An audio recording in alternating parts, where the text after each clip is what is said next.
지금 낸시 펠로라고 하원 의장이 지금 7표 차인가 뭐 그래가지고 지금 다시 됐잖아요. 그래가지고 지금 첫 번째 의제가 뭐냐면 미국 정부에서 말해요. 앞으로 쓰는 용어.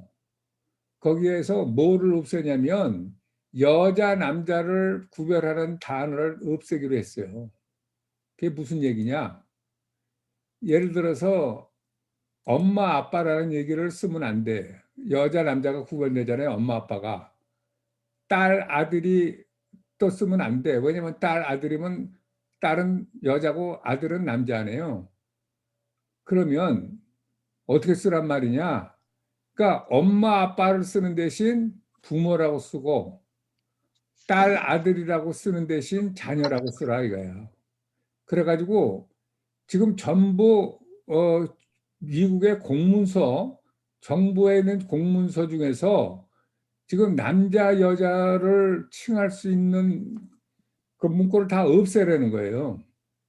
그러니까 이제 이게 사회보장제도라든가 뭐 법무부라든가 무슨 각종 정부 각처의 그 부서가 많잖아요.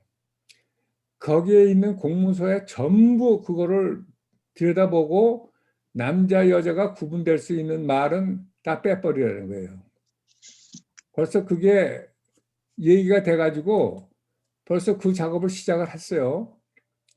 그리고 또 하나 기가 막힌 것은 개식할 때 개식할 때 캔사스 시리에서 굉장히 오랜 동안 목사를 했던 국회의원인데 굉장히 그런데 그 사람이 기도를 한다고 그러고 나섰어요. 그래가지고 기도를 하는데 하나님한테 목사라고 앉아서 하나님한테 기도하는 게 아니라 유일신 브라마 뭐 이런 식으로 유일신에게 기도라고 그러면서 우리가 이제 기도를 할 때 아멘 그러잖아요.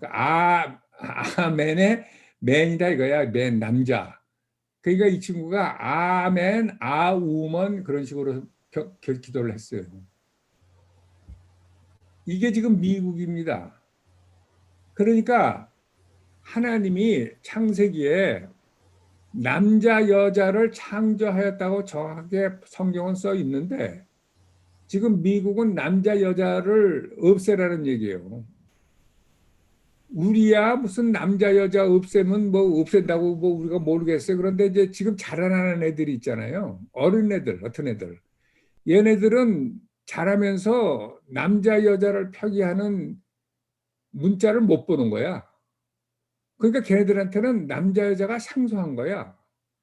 지금 새로 자라나는 세대에게는 그런 지경까지 지금 여기 와 있습니다, 지금. 이 미국이. 그러니까 앞으로 어떤 일이 벌어질 거냐, 이런 식으로 나면 아무도 몰라요. 아무도 모르는데 한 가지 확실한 것은 이제 이런 식으로 하면 가장 핍박받는 그룹이 이제 소위 말해서 크리스찬 그룹이죠. 크리스찬 그룹. 그래가지고 지금 페이스북에서는요.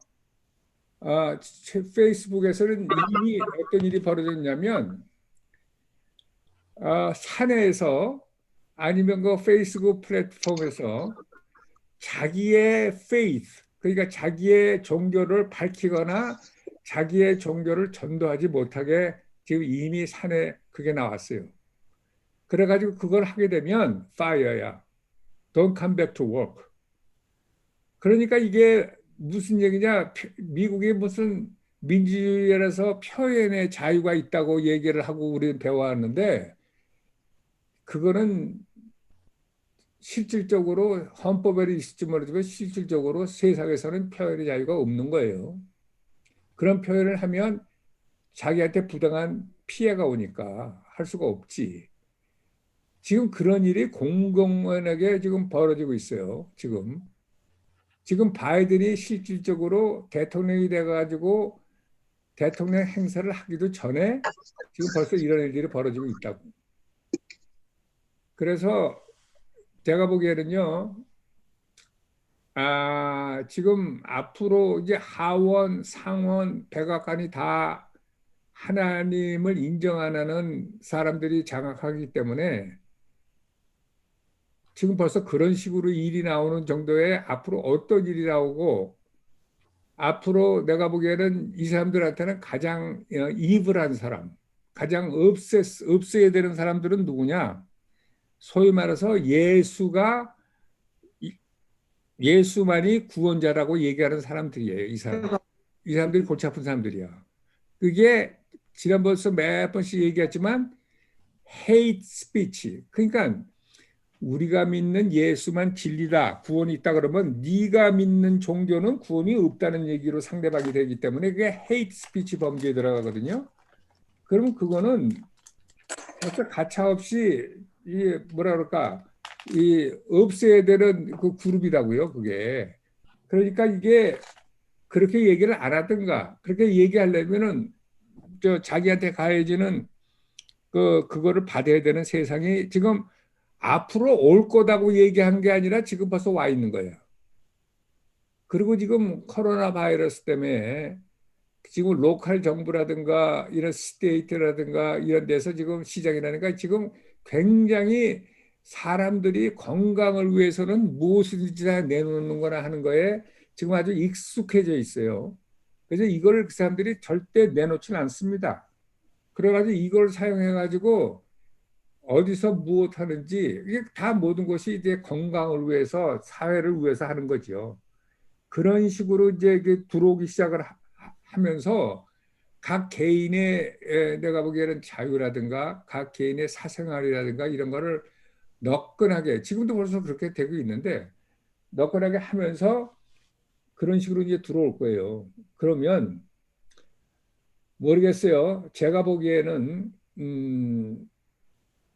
이제 지난번에까지도 벌써 그랬잖아요. 강단에서 동성연애는 나쁘다고 얘기하면 안 된다. 왜냐하면 미 대법원에서 그걸 인정을 한 거니까 그렇게 얘기했는데 앞으로는 아마 예수만이 진리라고 얘기하는 교회는 사회 악으로 규정을 져가지고 왜냐하면 사회에 편갈리기를 하고 헤이트 스피치 범죄에 들어가서 너희들은 릴리전이 아니고 너희들은 이렇게 일종의 이렇게 뭐라 그럴까 사회를 이렇게 비방하고 사회 구성원들에게 피해를 주는 집단이다는 식으로 명목을 줘가지고 내가 보기에는 지금 교회가 갖고 있는 텍스 혜택이라든가 여러 가지를 다 뺏어갈 가능성이 있어요 앞으로.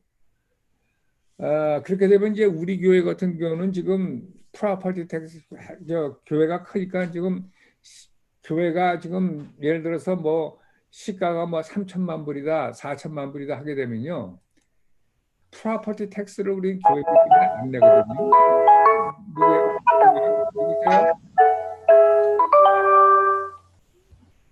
누굴 안 내는데 그렇게 되면 이제 프로퍼티 텍스를 나게 되는데 프로퍼티 텍스가 아시다시피 한 달에 1.2% 정도 돼요. 한 달에 2.2% 되면요. 우리가 이게 3천만 불만 거도 1.2%면 한 60만 불 되지. 6만 불 이상 되는데. 한 달에 30만 불, 40만 불 정도 되면 뭐 프로퍼티 텍스에 따라서 틀리니까요. 그렇게 되면 한 달에 프로퍼티 텍스만 4만 불, 5만 불 낼 가능성도 있어요. 그러면 이게 곤란한 거죠. 이게 앞으로 지금 벌써 내가 보기에는 그런 조짐이 보이기 때문에 지금 영적으로 깨어 있는 이렇게 이렇게 미션 오거니제이션 같은 데서는요. 지금 이렇게 자기들이 말을 해가지고 걸려서 그 웨이팅룸 누가 웨이팅룸이 현교 어디 그래서 봐. 네, 가만히 계세요. 걸려서 모든 리갈이라든가 이런 거에 걸릴 사람을 미리 해가지고 이 리갈리 걸릴 거를 미리 방지해가지고 타이틀을 다 내놓는 그런 것들이 미리미리 이렇게 내놓는 그런 일들을 지금 착착 진행하고 있는 사람들도 있습니다. 그래서 지금은요, 우리가 지금 세상이 어떻게 돌아가는구나 하는 걸 미리 알고 거기에서 대비하지 못하면 그냥 그러다가 그냥 당하는 그런 세상에 지금 우리가 살고 있다고요. 그러니까 보통 세상이 아니라. 여기로 뒤에 붙이고 있잖아. 지금 거기가 누구신데 지금 뮤트를 오케이 오케이 뮤트. 하여튼 지금 다들 들어오셨는데 우리 잠깐 기도하고 오늘 또 미팅을 시작하죠. 하나님 아버지, 참으로 깊은 터널을 지나가는 것 같은 어둠 속을 헤매고 있습니다. 그러나 빛이 안 보이는 것 같이 깜깜하지만 하나님은 모든 것을 알고 하나님은 끝이 어디인 것을 알고 계시기에 우리는 안심할 수 있음에 감사드립니다. 이럴 때일수록 하나님이 말씀하시기를 깨어있으라고 얘기한 것처럼 우리가 깨어서 이미 모든 것을 소상히 적어놓은 하나님의 말씀을 우리의 지식으로 놓고 우리 영혼에 인각되게 도와주셔서 세상에 휩쓸리지 않고 담대하게 하나님 말씀을 믿으며 하루하루 승리하며 걸어가는 저희들 될 수 있도록 아버지께서 축복하옵시고, 우리를 향한 하나님의 계획이 무엇인지 오늘 또 다시 공부하는 귀한 시간이 될 수 있도록 하나님 함께해 주시옵소서. 이 모든 말씀 우리 주 예수 그리스도 이름 받들어 기도합나이다. 아멘. 하여튼 지금 우리는 그동안에 이렇게 그래서 우리가 마지막 때에 대해서 공부를 했어요. 그래서 하나님이 왜 3000년 전에 다윗을 통해서 시편 2편을 얘기했고, 그 다음에 내가 시편 2편을 다시 한번 읽어드릴게. 이게 참 하나님이 3000년 전에 이런 얘기를 할 수 있었던 하나님이 우리 아버지라는 거 사실라면 지금은 굉장히 깜깜하고 속상하고 두렵을지 모르지만 이거 가지고 안심할 수 있어요. 이거를. 자, 다윗이 얘기한 거예요. 어찌하여 열방이 분노하며, 시편 2편입니다. 민족들이 허사를 경영하는고, 세상의 군왕들이 나서며 관원들이 서로 꾀하여 여호와와 그 기름 부은 자를 대적하여 우리가 그 맨 것을 끌고 그 결박을 벗어버리자 하도다. 지금 하는 짓들이 바로 이거예요. 뭐 젠다를 없애라, 그게 하나님의 말씀에 정면 거절하는 거 아니에요. 그러니까 하나님이 있긴 어디 있냐? 하나님이 우리한테 맨 거를 끊어버리자, 결박을 벌어버리고 우리끼리 좋은 대로 살자. 지금 그거가 지금 그러고 있어요. 그러니까 세상의 군왕들이 나서며 관원들이 서로 꾀하여 여호와와, 하나님이 있긴 뭐 있냐? 하나님을 밀어내고 그 기름 받은 자를 대적하며, 그러니까 예수님을 대적하고 예수 믿는 자를 대적하면서 하나님 말씀을 끊어버리고 우리 마음대로 살자 하는 게 지금 현재 일어나는 일 아닙니까? 지금 민주당이 남자 여자 없애고 예수 얘기 못하게 하고 그러자는 게 바로 그대로 이거 아니에요. 그런데 그거를 보시는 하나님이 하늘에 계신 자가 껄껄 웃으시며 주께서 저희를 비우시리로다. 참 이게 얼마나 우리한테 이 시대를 사는 우리한테 이게 얼마나 위안이 됩니까? 이래서 우리가 어쩔 수가 없다, 사방으로 우겨싸임을 당하고 저 빅테기의 저런 애들이 저렇게 그냥 하면 우리는 지금 어떻게 방법이 없겠네 하던 그런 거 절대로 생각지 말라는 거죠. 하늘에 계신 자가 웃으면서 저희를 비우시로다. 그때 분을 발하여 진노하사 저희를 놀래어 이르시기를 내가 나의 왕을 내 거룩한 산 시온에 세웠다 하시리로다. 그러니까 하나님이 이 세상의 군왕들과 관원들이 하나님을 대적하고 하나님 믿는 사람들을 그렇게 할 때 비웃으면서 예수를, 내가 7절에 내가 영을 전하노라 여호와께서 내게 이르시되 너는 내 아들이다 오늘날 내가 너를 낳았다다. 예수님한테 내가 너를 낳았다고 하나님이 얘기했다 이거죠. 내게 구하라 내가 열방을 유업으로 주리니 너희 소유가 땅끝까지 이르리로다. 네가 철장으로 저희를 깨트리며 질그릇같이 부수리라 하시도다. 그러니까 이걸로 악이 성행하고 악이 이기는 것 같지만 예수님이 오시면 얘네들은 완전히 질그릇까지 깨기 위해서 예수님이 오신다는 거예요.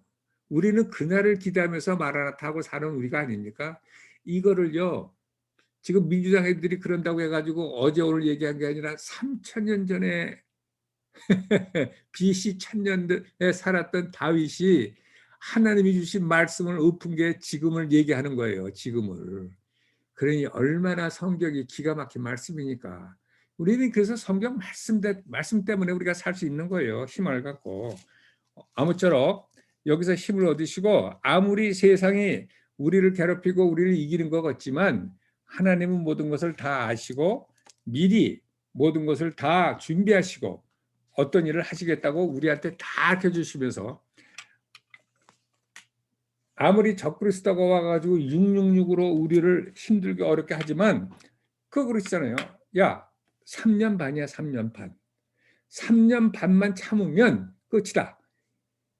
그런 얘기를, 그런 기가 막힌 그 보물 같은 그 얘기를 어디서 듣습니까? 그게 죽을 것 같은데 3년 반만 참으면 된다는 이거를 우리가요, 끝나는 일을 알면은 우리 참을 수 있어요. 근데 언제 끝나지 모른다 그러면요, 우리 못 참아요. 그렇잖아요? 그런데 성경은 우리한테 미리 그런 걸 다 가르쳐 줬어요. 왜 그런 걸 성경이 썼겠어요? 우리를 위해서, 바로 믿는 자를 위해서, 하나님 자녀를 위해서, 하나님 신부를 위해서 다 써놓은 거예요. 근데 안타까운 것은 우리가 정말 그 무엇보다도 이걸 알고 살아야 되는데 너무나 많은 사람들이 이걸 모르고 그냥 정신없이 산다는 이거에 정말 하나님의 정말 그 얼마나 그 가슴이 아플까 생각하면 우리가 아는 대로 주위에 있는 사람들한테 많이 알려서 하나님 말씀 안에서 우리가 하나님이 모든 것을 주관하시고 하나님의 때가 있는 것을 알게 함으로써 우리가 힘들고 어려운 가운데도 얼마든지 우리가 이길 수 있는 힘으로 살 수가 있지 않겠습니까?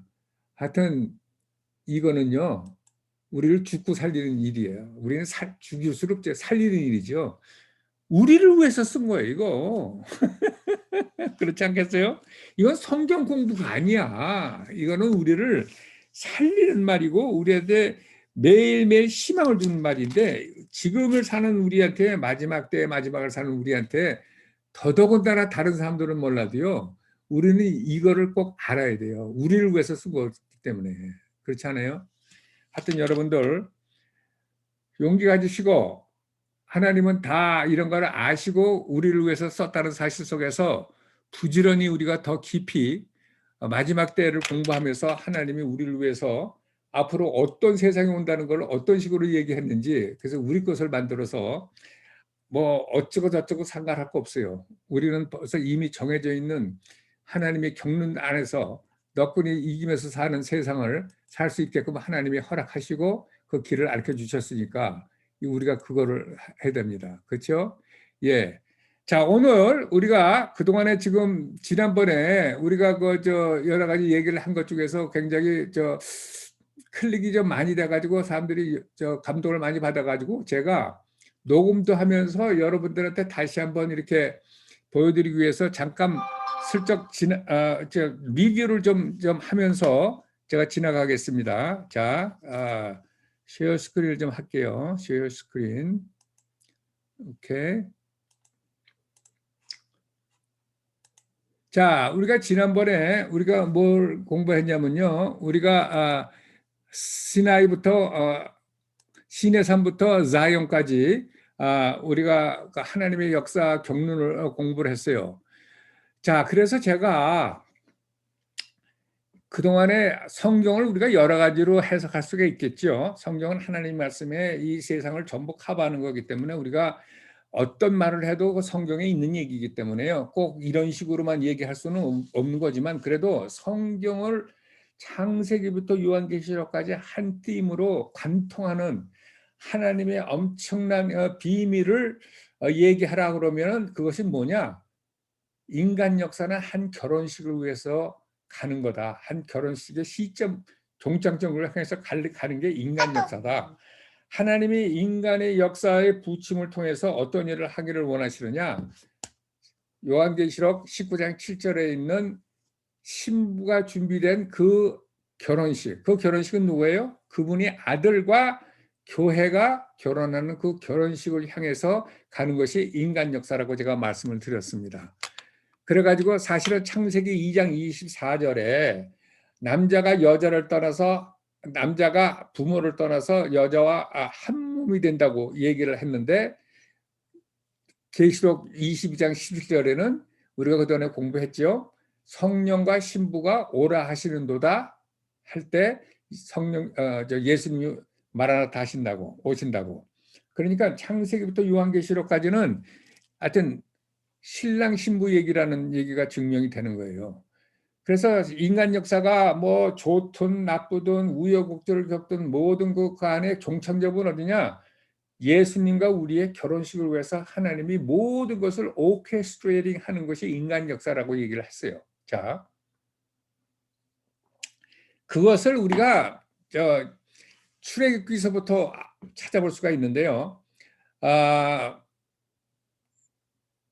성경에 결혼에 특별히 관계돼 가지고 쓰는 영어가 영어로 take, 내가 취한다는 얘기를 하는데, 라퀘기라고 히브리 말로 되어 있는데 취한다는 말을 사용을 하는데, 성경은 창세기에 엄청나게 이제 아브라함과 나홀과 자기네들을 위해서 와이프를 취했다는 얘기가 창세기 11장 29절에 나오고, 21장 21절에는 하갈이 자기 아들 이스마엘을 위해서 이집트에서 와이프를 취했다는 얘기가 나오고, 창세기 24장 67절에는 아이삭, 아브라함의 아들 아이삭이 레베카를 취해서 와이프로 삼았다는 얘기가 나오고, 36장 2절에는 에서가 가나안 땅의 딸들을 와이프로 취했다는 얘기를 한다고 얘기를 드렸어요.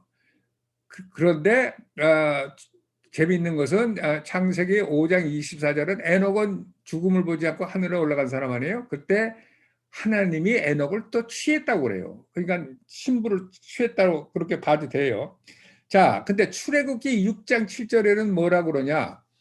하나님이 모세한테 뭐라고 그러냐면, 나는 이스라엘 백성들을 나의 백성으로 취하겠다, 이렇게 얘기를 했다 이거예요. 그 취한다는 그 말을 썼어요, 여기다가.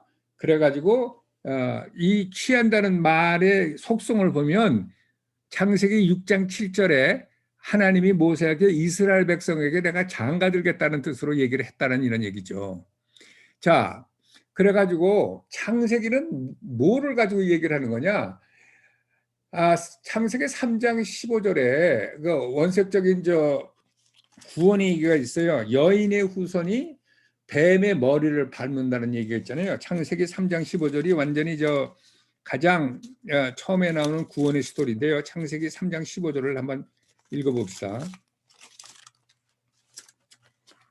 내가 너로 여자와 원수가 되게 하고 너의 후손도 여자의 후손과 원수가 되게 하리니 여자의 후손은 내 머리를 상하게 할 것이요 너는 그 발꿈치를 상하게 할 것이니라 하시고, 이 창세기 3장 15절에 다시 여자의 후손을 위해서 하나님이 한 민족을 선택합니다. 그 민족을 선택하는 얘기가 창세기 얘기죠. 창세기. 그래서 아브라함을 택하고 아브라함의 갈 바를 모르고 하나님 지시한 땅으로 가고, 이게 창세기에 나오는 얘기 아니에요? 그런데 출애굽기는 그건 무슨 얘기냐? 그래가지고 그 약속된 메시아가 그 민족에서 나오기 위해서 그 민족으로 하여금 어떤 문화와 어떤 하나님과 역사 속에서 그 약속된 메시아가 나오게 하느냐? 그게 아무 민족에서 나올 수는 없잖아요. 그 민족이 하나님과의 관계 속에서 하나님을 사랑하고 하나님을 월십하는 문화라든가 이렇게 역사가 있는 그 가운데서 하나님의 메시아가 나와야 되지 않겠어요? 그래가지고 출애굽기는 바로 이스라엘 백성들의 하나님과의 관계 속에서 역사와 문화를 만드는 얘기입니다, 사실은.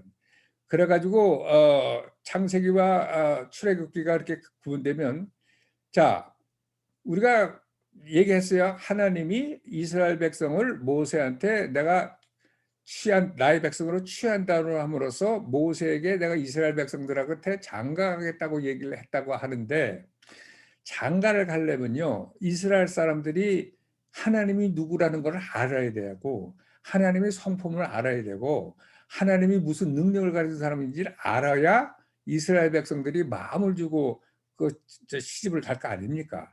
그러니까 출애굽기에 이집트의 그 바로는 그 당시에 바로 이상 가는 파워를 가진 인물이 없었거든요. 그 전 세계의 가장 큰 파워를 가진 나라에 가장 큰 파워를 가진 건데, 하나님이 보기 좋게 이스라엘 백성 앞에서 그 바로를 무너뜨립니다.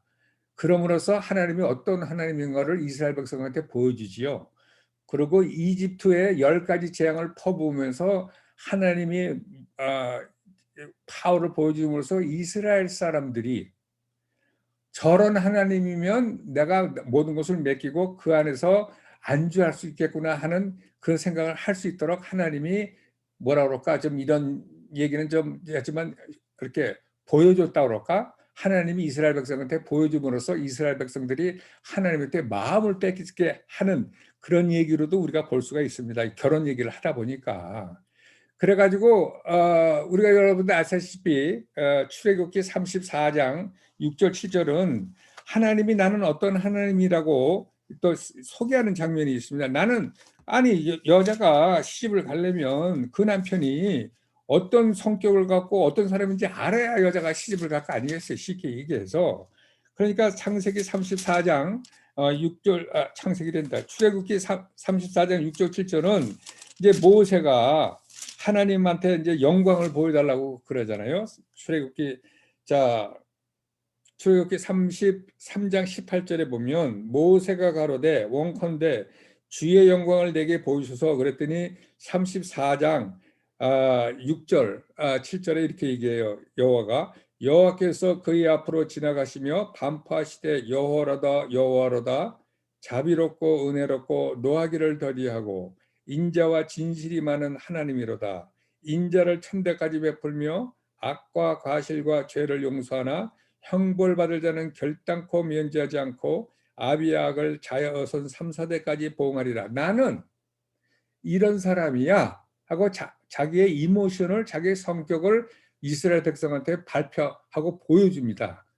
그러니까 이제 당연히 이스라엘 백성들이 하나님은 이런 능력을 갖고 계시고 이런 성품을 가시는 거구나.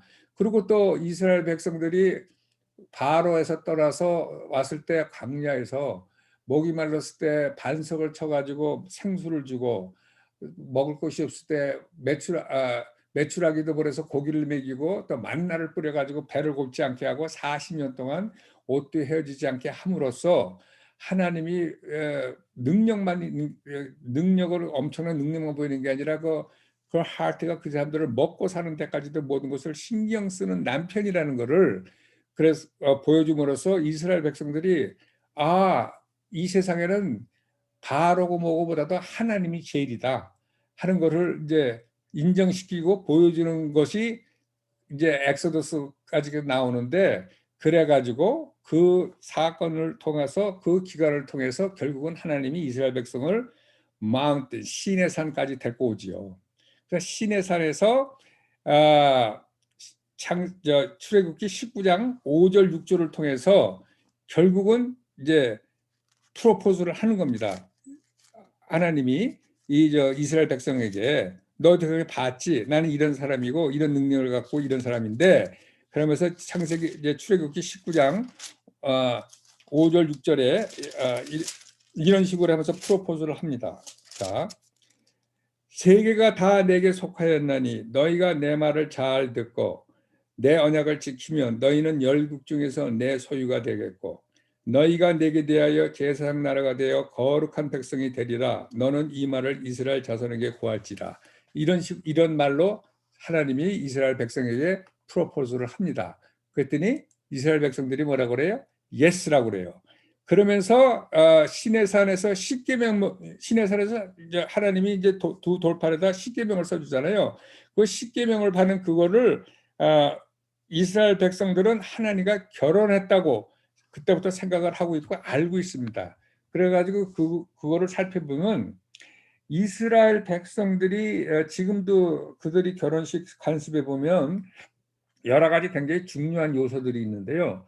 그 중에 이제 남자와 여자가 결혼하기 전에 각자 여태까지 혼자의 삶을 청산하고 둘이서 새로운 삶을 살기 위해서 자기 각자 침례를 하는 때가 있습니다. 물에 들어가서 나오는 침례를 할 수가 있는데 출애굽기 19장 10절에 보면 하나님이 시내산에 오기 전에 3일 동안 너희들이 성결하게 하고 옷도 빨고 그러다 다음에 3일 후에 나타나라고 얘기하면서 침례식 비슷한 거를 명령을 합니다. 그래서 이스라엘 백성들이 결혼식에 필요한 침례를 했고 그 다음에 하나님이 출애굽기 19장 18절 20에 하늘에서 깜깜한 구름으로 그 시내산을 다 덮고 천둥번개로 그 덮으면서 이스라엘 백성들이 결혼식을 할 때 카노피라고 천막 밑에서 추파라고 그러죠. 천막 밑에서 하는 그 결혼식 비슷하게 구름으로 천막을 만들어서 결혼식장을 꾸미는 그런 장면이 있습니다.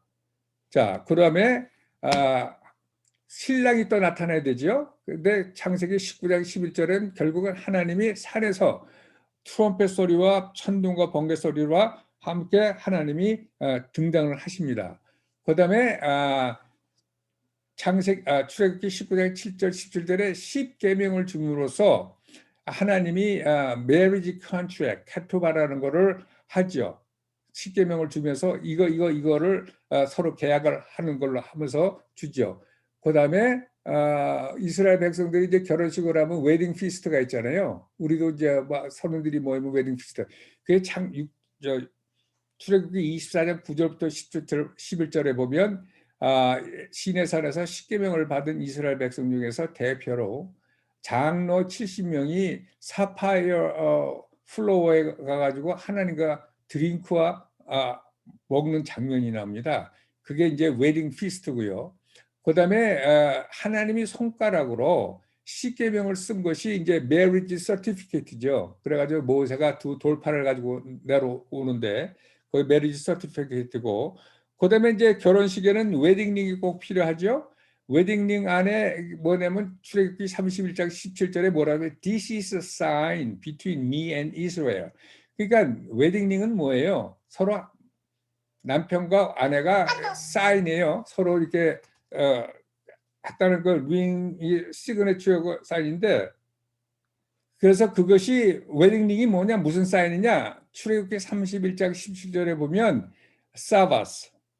그러니까 이제 안식일을 지키라는 것이 사바스가 하나님으로 봐서는 이스라엘 백성들과 항상 이것을 일주일 만에 위클리 베이스로 나를 기억하라면서 사바스라고 해가지고 웨딩링으로 준 거 없습니다. 저는 오늘 것이 없습니다. 죄송합니다. 자, 웨딩링이고요. 그다음에 우리가 결혼식을 하면 말이죠. 신랑 신부가 서로 헤어질 수가 없는 사역을 하는데 헤어지는 이유는 뭐예요? 죽기 전까지는 헤어지지 않는다고 서약을 하잖아요. 그래가지고 출애굽기 24장 6절 8절을 보면 이 계약은 이게 블러드 커비넌트, 피해 그거를 해가지고 죽음은 죽어야만 이 카비넌트가 없어진다고 하는 그런 식으로 해가지고 8가지를 들여다보면서 우리가 시내산에서 하나님이 이스라엘 백성과 맺은 그 언약은 결혼식 예약이있다고 우리가 확실히 우리가 여기서 증거를 할 수가 있습니다. 그런데 안타깝게도 모세가 아직 하나님을 만나는 그 구간에서 잠깐만 좀 보세요. 거기서 모세가 아직도 그 돌판을 해가지고 그걸 받는 가운데 밑에서는 어떤 일이 벌어집니까? 그 이스라엘 백성들이 올라간 모세가 언제 내려올지 모른다고 아론을 앞장시켜 가지고 군반진이 이런 식으로 빼 가지고 황금 소를 만들어 놓고 아주 그냥 춤을 추고 별짓을 다 하잖아요. 그러니까 이스라엘 백성들이요, 자기네들이 결혼을 예약을 하고 한다고 그러면서 결혼식이 끝나기도 전에 벌써 그거를 어기는 그런 장면을 보여주고 있습니다. 이게 지금. 그래가지고 하나님 마음에 이게 얼마나 아프겠어요. 그래서 하나님은 죄 중에서 가장 싫어하는 죄가 하나님보다 다른 사람을 더 사랑하는 것, 다른 것들을 더 사랑하는 것을 가장 싫어하는 죄가 뭐냐면 우리는 그분과 결혼했기 때문에 그렇습니다. 그래서 첫 번째 하나님이 우리한테 얘기하는 계명이 뭐예요? 너희들은 목숨을 다하고 힘을 다하고 너희 마음을 다해서 나를 사랑하라고 그러잖아요. 그러니까 하나님은 사무엘상 16장 7절에 나는 겉모습을 보는 게 아니라 마음을 보는 사람이라고 얘기하면서 하나님이 우리를 향해서 보는 가장 큰 그것은 그래서 그분이 우리한테 가장 큰 계명, 첫째 되는 계명을 준 것이 뭐냐면 너희 목숨을 다해서 힘을 다해서 마음을 다해서 나를 사랑하라. 왜냐하면 우리가 와이프한테 바라는 거는 와이프가 나를 위해서 열심히 일하라는 거 바라는 남편은 한테 없습니다. 와이프가 온 마음을 다해서 남편을 사랑하는 그 사랑을 받는 남편이 가장 행복하죠. 왜 그러냐? 남편이 그렇게 또 와이프를 사랑하니까요. 사랑이라는 것은 사랑하는 사람한테 사랑을 받아야 만족하는 거예요. 나는 사랑을 하는데 저 사람은 딴척을 한다. 그러면 그게 상사병입니다. 상사병 사실은. 그렇죠? 상사병이라서 죽어요. 상사병이 하면 죽습니다. 하나님도 마찬가지예요. 하나님은 우리하고 결혼을 했기 때문에 결혼한 우리가 다른 데다 마음을 두고 하면은 그것처럼 그분을 힘들게 그분이 오죽하면 나는 질투하는 하나님이라 그러겠어요. 하나님이 말해요. 어떻게 인간 같은 이게 뭐 개미보다 못하고 박테리아보다 못한 인간을 갖다 놓고 질투하는 하나님이라고 얘기해요. 우리가 말해요. 예를 들어서 개미를 보고 내가 개미를 보고 질투한다 그러면 이게 말이 됩니까? 우리가 질투하는 대상은요. 사실은 우리보다 높은 사람을 향해서 질투하고 우리가 마음이 있기 때문에 질투하는 거지. 그거 없으면요. 질투를 할 대상이 안 돼요. 근데 하나님은 우리를 보고 우린 좀 질투한다 그러면 사람이 속이 좁고 좀 치사하고 뭐 째째하고 이런 그런 뉘앙스가 풍기잖아요. 하나님은 그런 뉘앙스가 풍기든 말든 나는 질투하는 하나님이라고 얘기하세요. 왜 그러세요? 우리랑 결혼했기 때문에. 우리랑 결혼했기 때문에. 우리가 아무것도 아닌 게 아니죠. 그러니까요. 하나님은요. 우리를 사랑함으로써 우리가 왜 사랑을 하면서 사람들이 힘들어해요?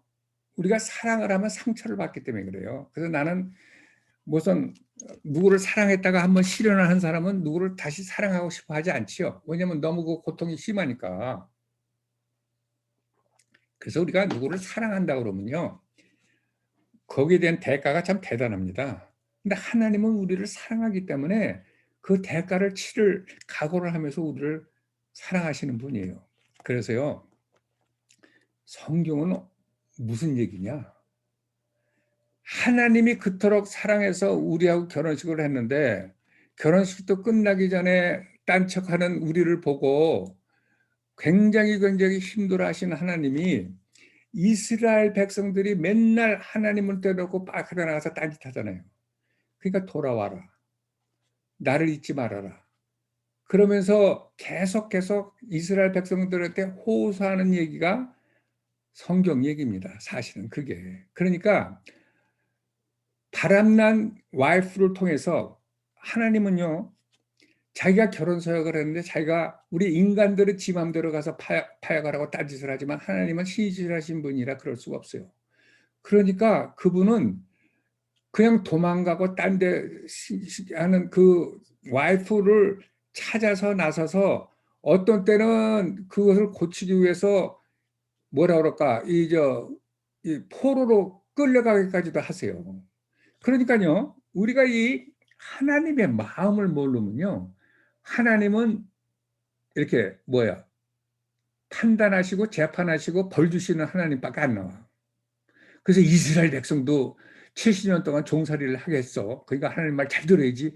이런 식으로 보면 하나님은요 항상 앵그리 해가지고 멀리서 얘네들이 잘하나 못하나 두고 보자 이놈들. 호텔이 하나 들고 맨날 종 부르시지 하는 하나님밖에 안 보여요. 그러면 하나님 무섭지요.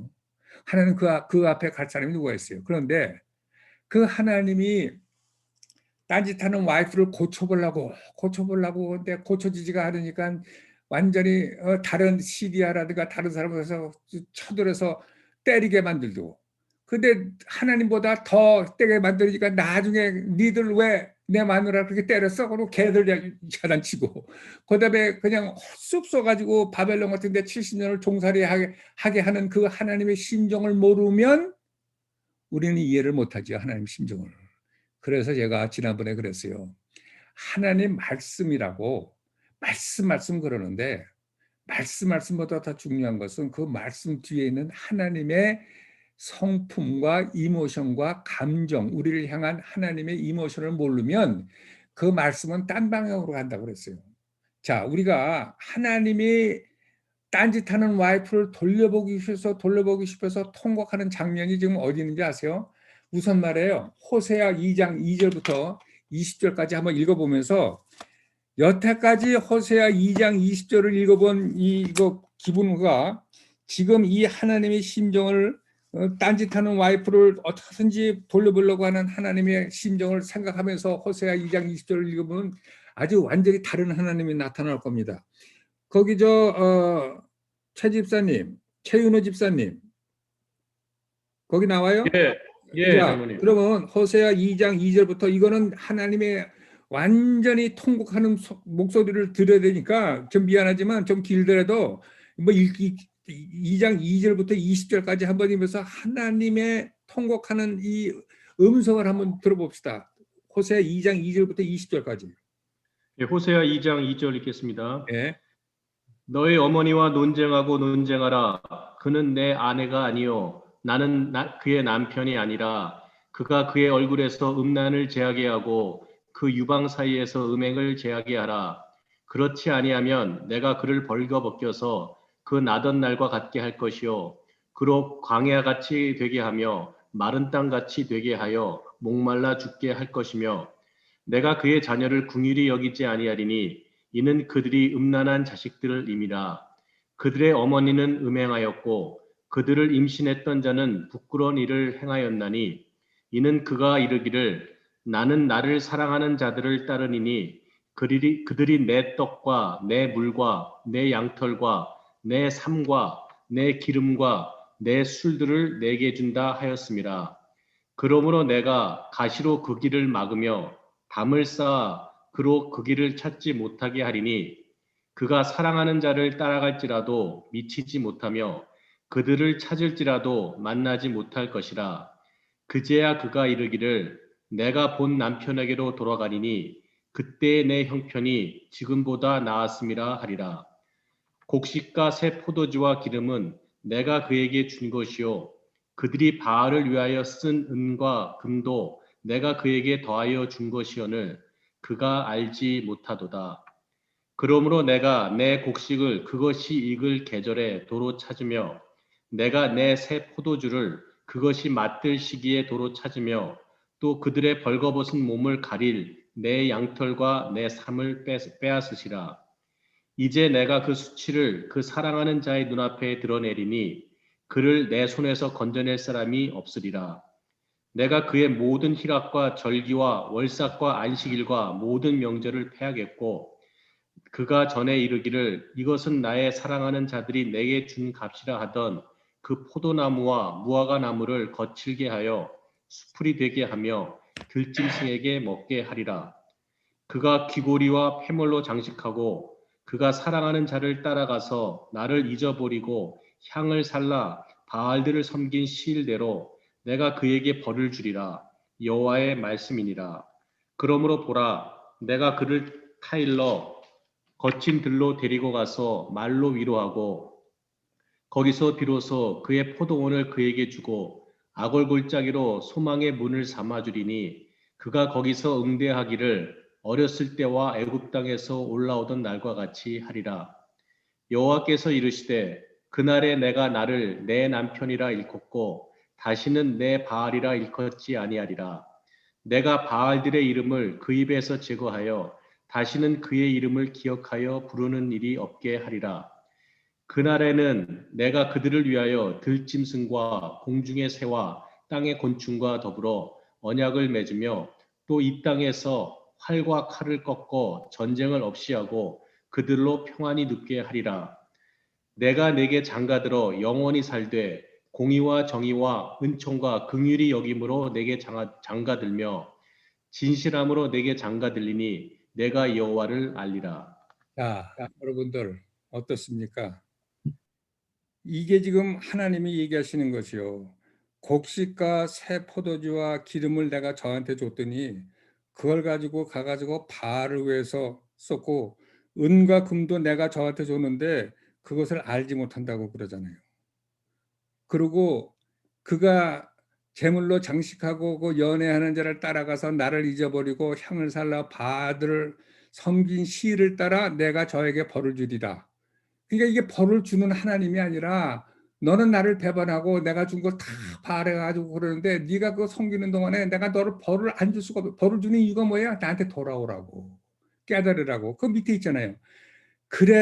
그러므로 내가 너를 권고하여 아무도는 네 바알이 없는 네 남편이 없는 거친들로 광야로 데리고 가서 말로 너랑 1대1로 내가 얘기를 하겠다는 거야. 말로위라고 저 14절에요.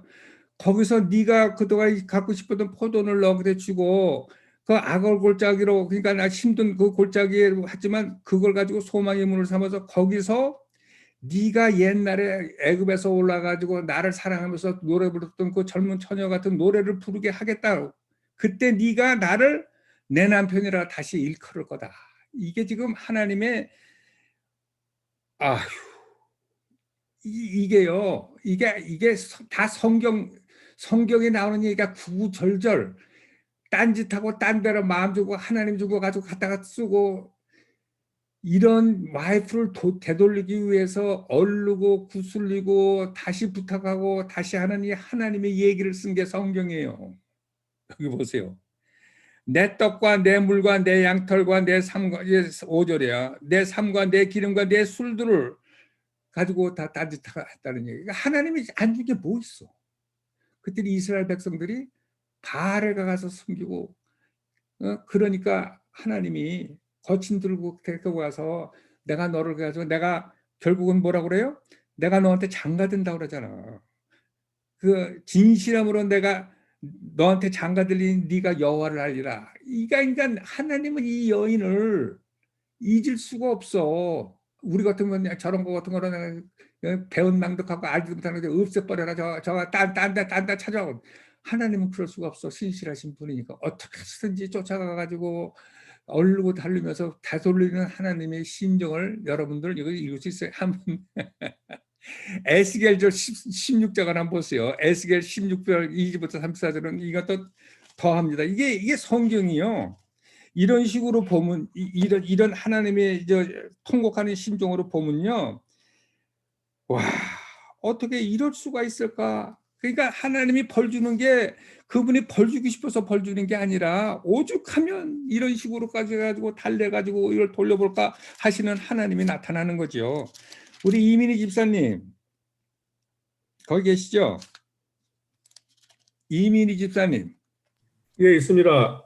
오케이, 에스겔 좀 찾아서 우리가 이게 하나님의 통곡을 좀 들어봐야 돼. 에스겔 16장 2절부터 34절까지 한번 읽어봐서 또 다시 한번 하나님의 통곡을 한번 들어봅시다. 우리를 향한 통곡을 16장 2절부터 34절까지. 예, 에스겔 16장 2절 읽겠습니다. 인자야, 예루살렘으로 그 가정한 일을 알게 하여 이르기를 주 여호와께서 예루살렘에 관하여 이같이 말씀하시되 내 근본과 난 땅은 가나안이요 내 아버지는 아모리 사람이요 내 어머니는 헷 사람이라. 내가 낳은 것을 말하건대 내가 날 때에 내 배꼽줄을 자르지 아니하였고 너를 물로 씻어 정결하게 하지 아니하였고 내게 소금을 뿌리지 아니하였고 너를 강보로 사지도 아니하였나니 아무로 너를 돌아보아 이 중에 한 가지라도 내게 행하여 너를 불쌍히 여긴 자가 없었으므로 내가 낳은 날에 내 몸이 천하여 여겨져 내가 들에 버려졌느니라. 내가 내 곁으로 지나갈 때에 내가 피투성이가 되어 발짓하는 것을 보고 내게 이르기를 너는 피투성이라도 살아 있으라. 다시 이르기를 너는 피투성이라도 살아 있으라 하고 내가 너를 들의 풀같이 많게 하였더니 내가 크게 자라고 심히 아름다우며 유방이 뚜렷하고 내 머리털이 자랐으나 내가 여전히 벌거벗은 알몸이었더라. 내가 내 곁으로 지나며 보니 내 때가 사랑할 만한 때라.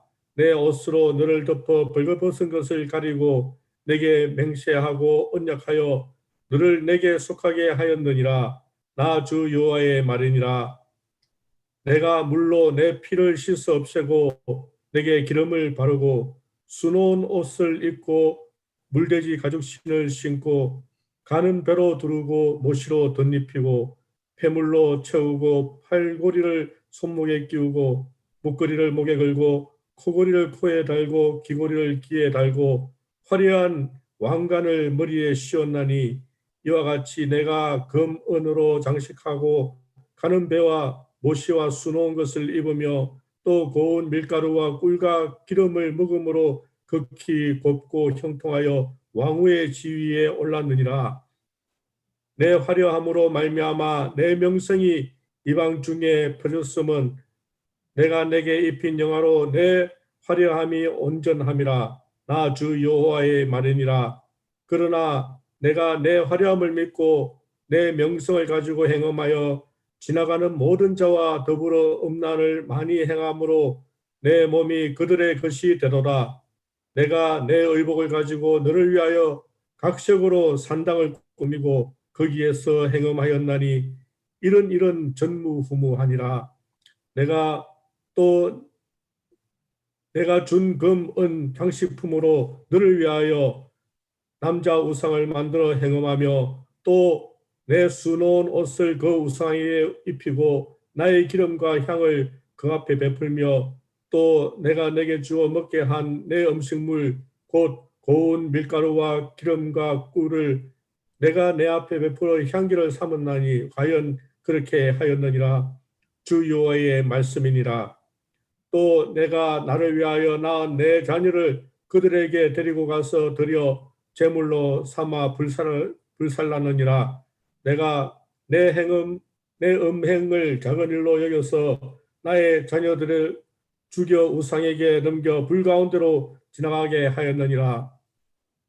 내가 어렸을 때에 벌거벗은 몸으로 피투성이가 되어서 발질하던 것을 기억하지 아니하고 내가 모든 가정한 일과 음란을 행하였느니라. 주 여호와의 말씀이니라. 너는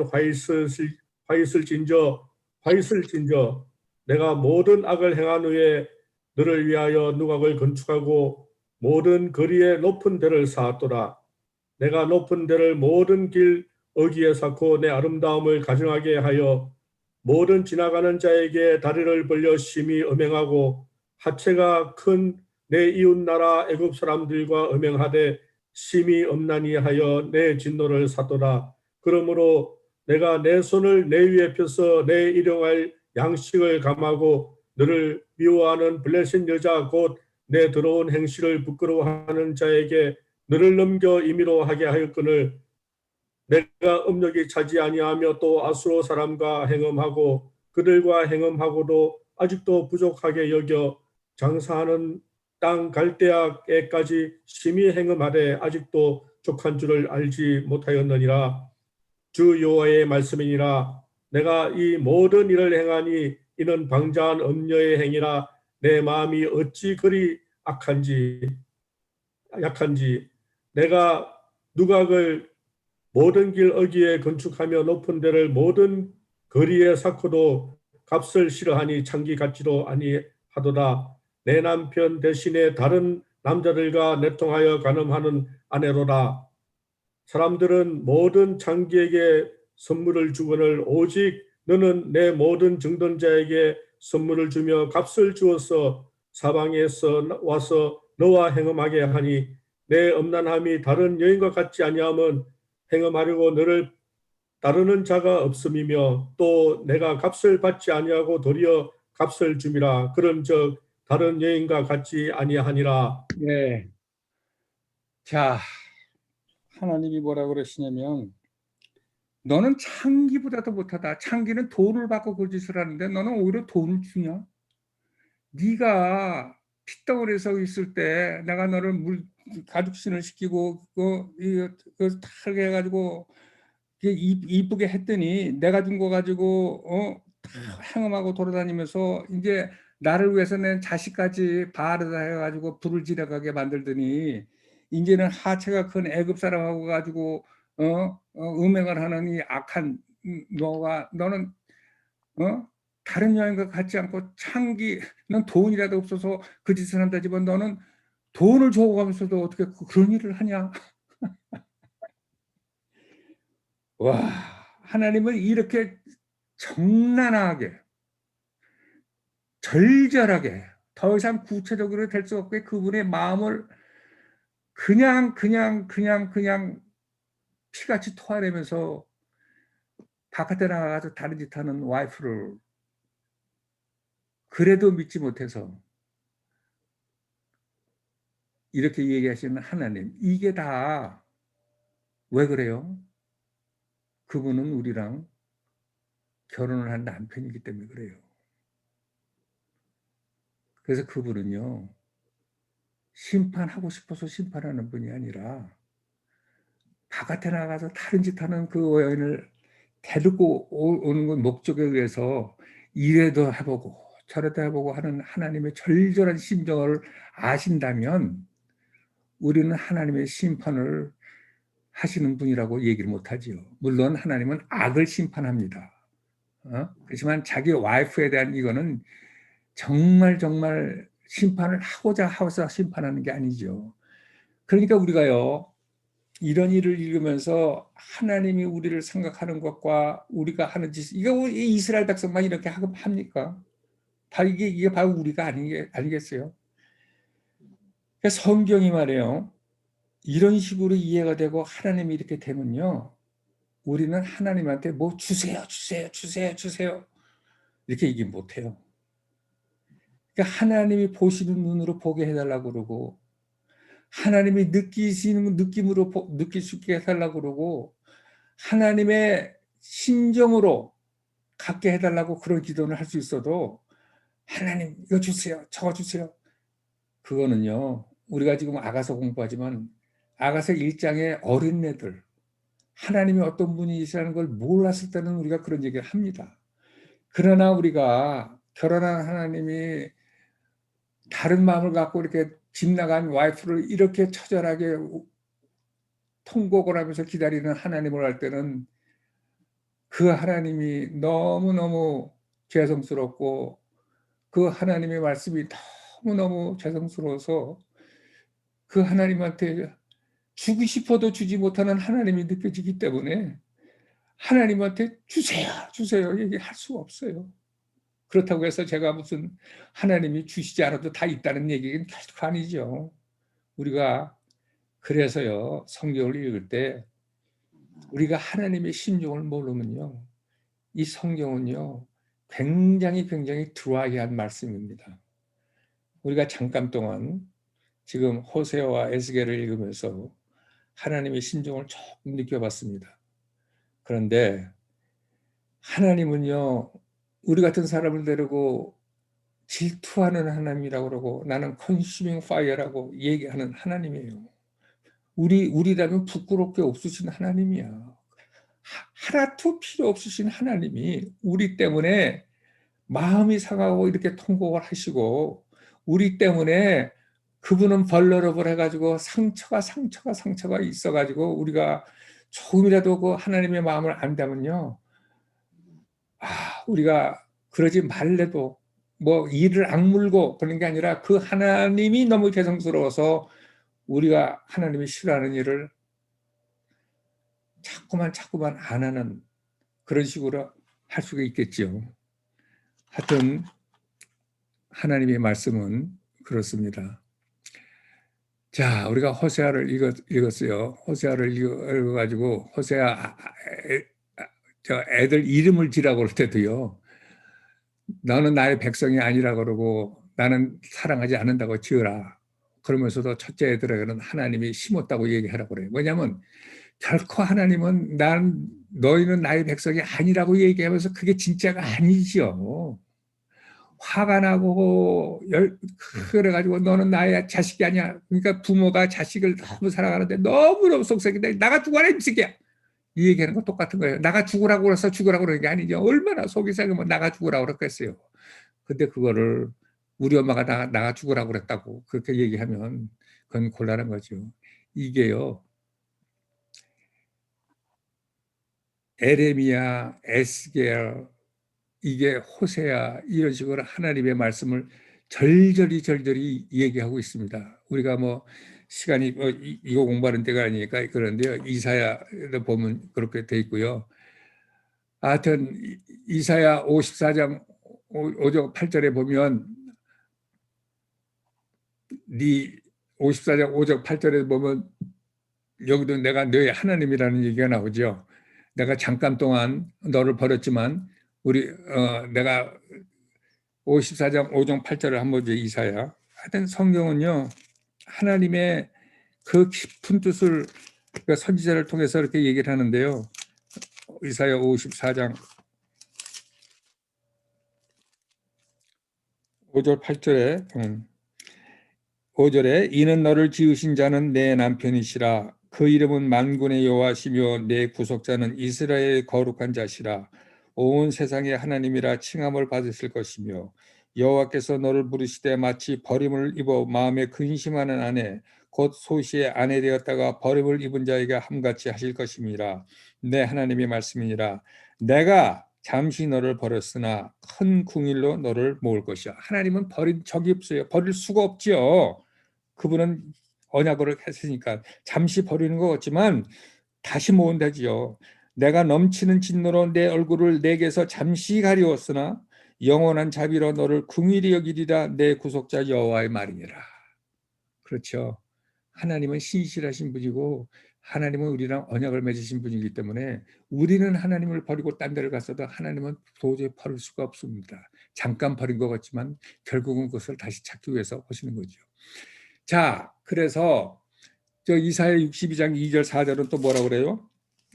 또 기가 막힌 말이 있죠. 62장 2장 4절은 열방이 내 공의를 열방이 다 내 영광을 볼 것이요 너는 여호와의 입으로 정하실 새 이름으로 일컬음이 될 것이며 너는 또 여호와의 손이 아름다운 면류관 내 하나님의 손이 왕관이 될 것이라 다시는 너를 버리운 자라 칭하지 아니하며 다시는 내 땅을 황무지라 칭하지 아니하고 오직 너를 헵시바라 하며 내 땅을 뿔라라 하리니 이는 여호와께서 너를 기뻐하실 것이며 내 땅이 결혼한 바가 될 것임이라 마치 청년이 처녀와 결혼한 같이 내 아들들이 너를 취하겠고 신랑이 신부를 기뻐함 같이 내 하나님이 너를 기뻐하시리라. 그러니까요. 헵시바라고 내 땅을 뿔라라는 것은 너를 기뻐하고 결혼하기 때문에 그렇게 얘기한다고 하나님이 그러잖아요. 결국은요. 이스라엘 백성들을 부르고 다르고 했는데 우리가 알잖아요. 이스라엘 백성은 결국은 자기 힘으로도 못 들어오는 거예요. 이게 시내산 모세가 중개한 시내산의 결혼 그거는 이스라엘 백성이 하나님이 내린 십계명을 지켜야 되는데 지키지는 못하니까 결국 못 들어와서 성경은 뭐라고 그래요?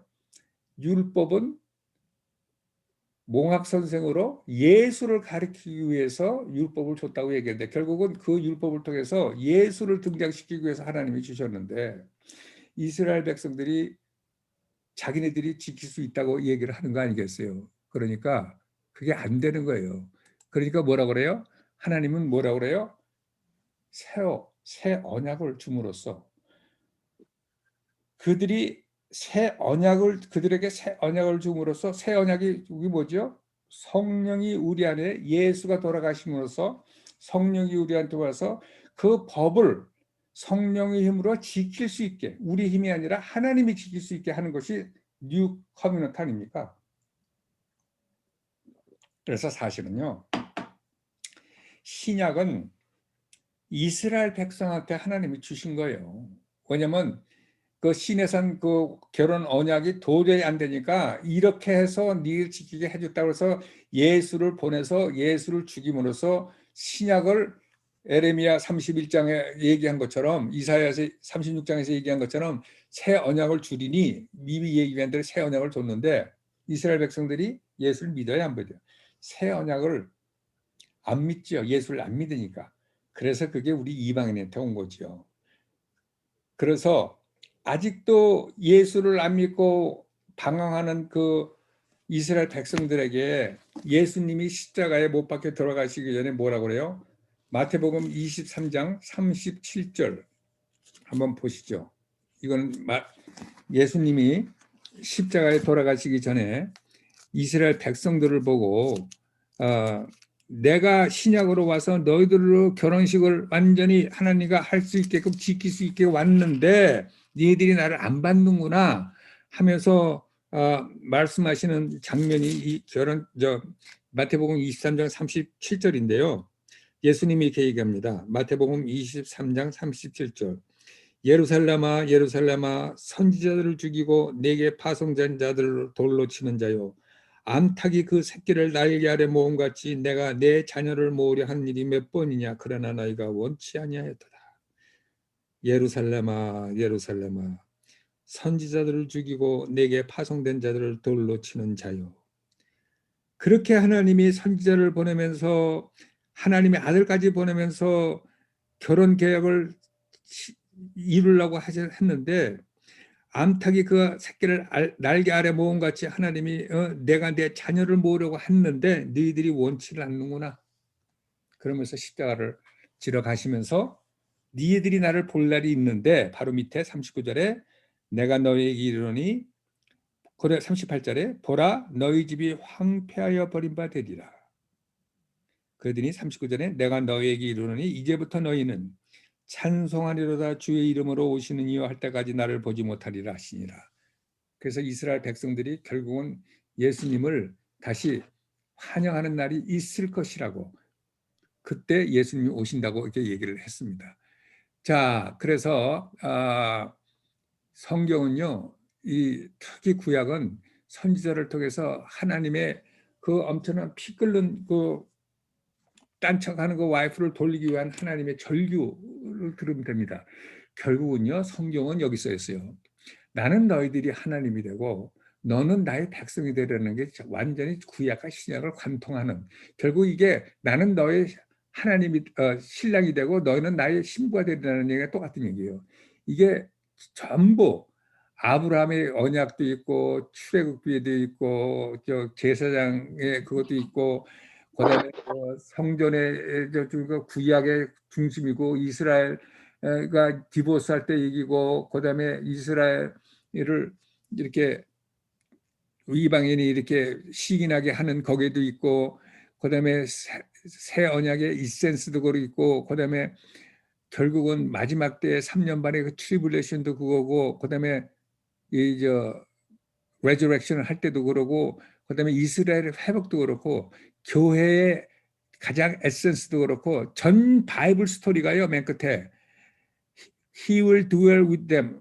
우리랑 같이 함께 하나님이 장막이 내려와 가지고 우리랑 같이 하면서 우리는 그의 백성이 되고 그는 우리의 하나님이 된다는 스토리가 결국은 그러니까 성경을 창세기부터 요한계시록까지 꿰뚫는 게 바로 이겁니다. I'll be your God and you shall be my people. 이거를 깨달으면 성경은 이 줄기 안에서 벗어날 수가 없어요. 다 이게 포함되는 겁니다. 자, 이래가지고 이게 그동안에 이제 이렇게 보면요. 성경이요. 구약과 신약이 전부 결혼 얘기라는 것이 다시 한번 확증이 되는 거예요. 그러니까 전부 이렇게 결혼으로 다 풀어지고 그분이 우리의 신랑 되고 그래가지고 아까도 맨 처음에 얘기했지만 계시록 19장 7절에 있는 인간 역사는 하나님의 모든 역사는 한 지점을 향해서 가는데 그 지점이 뭐냐? 그 아들과 그 아들에 걸맞는 신부가 결혼하는 얘기로 종착역을 가는 것이 성경 얘기입니다. 여러분 이거를 그냥 이렇게 물론 여러분들은 지금 들으심으로써 거기에 대한 많은 그 생각을 해보지를 않았기 때문에 이렇게 하는데요. 자, 그러면 여러분들이 이렇게 생각할 거예요. 아니 이렇게 그러면 구약까지 그러고 보니까 구약서부터 신약까지 전부 성경 얘기가 많네. 결혼 얘기가 많네. 그리고 그분은 우리의 영원한 신랑이고 하나님도 신랑이고 예수님도 우리 신랑이고 우리가 신부라는데 왜 여태까지 우리는 그런 얘기를 별로 들어본 적이 없느냐? 뭐 이렇게 질문할 수도 있습니다. 그거는요. 여러분들 제가 얘기했어요 지난번에. 예수님은요. 왕이시면서 재판관이시면서 우리의 신랑이에요. 세 가지 특성을 가지신 분이 아이덴티티를 가진 분이 예수님이에요. 뭐라고 그랬어요? 왕, 재판관, 우리의 신랑. 왕과 재판관은 우리 문제 없어요. 여태까지 들었기 때문에. 근데 신랑에 대해서는 우리가 들어본 적이 별로 없어요. 그냥 신랑 대신 예수님, 신부 된 우리 뭐 이런 식으로 지나가는 얘기를 한 단어 정도밖에 못 들었지 구체적으로 들은 적이 별로 없는데 그 왜 그런 일이 벌어지는지 아세요? 계시록 22장 17절에 있는 것처럼 성령과 신부가 오라 하시는도다 할 때 예수님이 오는 것처럼 신부의 영성은 맨 마지막 때 영성입니다. 그래서요 아직 교회들이 많은 사람들이 이 신부의 영성에 눈이 떠있지가 않았어요. 그것을 뭐라고 그러냐면 포로노 메시지라고 그래요. 포로노 메시지는 뭐냐면 포로노는 뭐냐면 한국말로 선두주자라고 그러는데요. 스키장에 가면 스키장이 오픈되기 전에 그 눈이 간밤에 오면은 이렇게 바위라든가 나무 같은 데를 싹 덮어가지고 손님들이 와가지고 스키를 타다가 잘못하면 자빠지고 다치고 그러잖아요. 그러니까 스키장에서 일하는 사람들이 먼저 슬로프를 다 이렇게 가면서 구석구석에 이렇게 위험한 데는 이게 깃발을 꽂습니다. 그래서 먼저 그러니까 선두주자라는 말은 미리 다른 사람들이 많은 사람들이 오기 전에 미리 아무도 없는데 혼자 가가지고 뛰어본다. 그것을 선두주자라고 그래요. 그걸 영어로 포로노라고 해요. 그래서 이게 신부의 영성은 포로노 메시지이기 때문에 아직 교회에 그렇게 많이 퍼져 있지가 않아요. 그런데 앞으로 많이 퍼질 거예요. 그래서 여러분들은 지금 포로노 메시지를 듣기 때문에 지금 신부의 영성에 대한 얘기를 자꾸 듣는 겁니다. 근데 이게 점점 이제 신부의 영성에 대해서 얘기를 이제 많이 하는 시대에 이제 예수님 오실 때가 얼마 안 됐으니까 우리가 살고 있기 때문에 여러분들은 이제 좀 더 구체적으로 신부의 영성에 대해서 들을 겁니다. 자, 지난번에 우리가 잠깐 자이언의 신의 산에서 그 할 때 우리가 지난번에 공부할 때 이렇게 봤죠. 이렇게 예수님이 이제 재림할 때 예수님이 어느 식으로 재림해서 예루살렘에 있느냐 이제 사도행전에 보면 예수님은 어디로 오시느냐 그럴 때 감난산으로 온다 뭐 이렇게 얘기하는 사람들인데 감난산에 온다고 사도행전에 써 있는 게 아니라 감난산에 그분의 발이 쓴다고 그랬어요. 감난산에 온다는 얘기는 아니에요. 그분이 너희들이 본 그대로 내려온다고 그래서 그 형체로 내려오고 감난산에 발이 든다는 얘기지 감난산으로 온다는 얘기가 아니거든요. 그래서 이 하박국 3장 3절을 보면요. 이거 지난번에 우리가 생각나시는 분은 있겠지만 다시 한번 리마인드 해드리기 위해서 예수님 어차피 이거 공부를 하는 사람들이니까 성경은 이렇게 자세하게 모든 것을 써 있다는 것을 보여드리기 위해서 그래서 성경이 이렇게 함부로 아무거나 있는 책이 아니라 성경에 무지무지하게 어마어마한 모든 것이 들여다보면 있다는 것을 알려드리기 위해서 제가 이렇게 잠깐 소개를 하는데요. 하박국 3장 3절은 이런 말이 있습니다. 하나님이 대만에서부터 오시며 거룩한 자가 바란산에서부터 오시도다. 대만이 어디예요? 대만이 여기예요. 지금 요르단, 대만, 바란산, 파란산, 요게 대만. 그런데 이사야 63장은 그분이 보스라에서 온다고 그랬어요. 그래서 대만, 보스라 이쪽으로 해서 이게 하나님이 이제 이쪽으로 이렇게 예루살렘으로 오기 전에 이렇게 들어오신다는 얘기가 있는데요. 자, 이게 지금 또다시 이렇게 보여드립니다. 이게 지금 굉장히 우리가 이게 여기가요 트레디셔널하게 믿고 있는 시내산이에요. 시내산. 우리가 시내산에서 지금 모세가 지금 이스라엘 백성들하고 결혼식 하는데 중재했다고 했죠. 시내산이라고 생각을 하는데 여기가 시내산이 아니고 여기 사우디아라비아 여기 그 산 이름이 제벨 알 라우즈라는 여기가 신의 산이다. 그러니까 여기가 뭐예요? 여기가 신의 산이 지금은 여기가 신의 산이라고 그러는데요. 여기가 신의 산이라는 얘기예요. 여기가 왜 그런 식으로 얘기했냐? 그 지금 여기 신의 산에 들어가면요, 사우디아라비아에 있는 신의 산에 가면 이게 그 장면이에요. 이게 모세가 반석을 해가지고 이렇게 생수를 내는 그런 장면 있잖아요. 이게 그건지는 확실치 모르는데 굉장히 앞에 100만이 먹을 수 있는 물이 흐르는 자국이 있고 이게 기가 막히게 산 중턱에 저렇게 돌이 이렇게 스플릿된 돌이 저렇게 있다는 거예요. 저기에. 그래가지고 거기가 어디냐? 마운틴 사나이가 여기 있다는 거예요. 여기가 보통 우리가 생각하는 신의 산인데 왜 그런 얘기를 하냐? 여기가 이 신의 산인데 여기가 미디안이거든요. 미디안. 여기가 미디안이고 여기가 에돔이에요. 에돔. 에돔이 대만하고 보스라고 바란산이 있는 데가 에돔이에요. 근데 이 미디안에서부터 출발해서 이 사람들이 들어가는데 왜 그렇게 얘기하느냐? 출애굽기 2장 15절에 모세가 바로를 피해서 미디안 땅에 정착했다는 말이 있어요. 미디안. 그러니까 미디안이 여기니까. 그다음에 출애굽기 3장 1절에 이드로의 양을 쳤잖아요. 모세가. 이드로의 양을 쳤는데 호렙산 양을 치다가 호렙산에 왔어요. 호렙산이 미디안 동네에 있는 거예요. 근데 만약 여기 있으면 이게 도대체 여기서 치다가 여기까지 이게 몇백 마일 아니에요? 몇백 마일. 그러니까 양을 치면서 몇백 마일을 갈 수가 없잖아요. 그러니까 호렙산이 여기 있을 수밖에 없다. 미디안에서 이드로 장인의 여러 가지 증거가 나오는 거죠. 그리고 호세아 11장 1절에는 하여튼 뭐 이런 식으로 해가지고 이거는 뭐 여담인데 뭐 이거는 뭐 이렇게 꼭 뭐 알아야 되고 이걸 주장하고 무슨 학문적으로 할 필요는 없는 거지만 참고 삼아서 성경은 우리가 연구를 하면 연구할수록 무궁무진한 자료가 많이 나올 수 있는 책이라는 것을 소개하고 싶어서 내가 이런 얘기를 합니다. 자, 일단 이까지 하고요. 우리가 이제 진도가 나가야 되는데 진도를 빨리 나가죠.